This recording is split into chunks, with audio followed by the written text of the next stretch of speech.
అలకలేని అరుగే మాది, మరకలేని మనసే మాది. తెరలు లేని తలుపే మాది, గొడవ లేని గడపే మాది, కరువు లేని కరుణే మాది.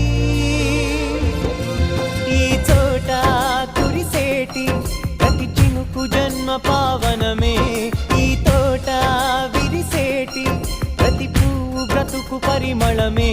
స్వర్గాలే జాలిగా స్థానాన్ని కోరగా, మా ఇల్లు మంత్రాలయం, అనుబంధ గ్రంథాలయం. అందమైన కలల కుటీరం, అమృతాలు కురిసే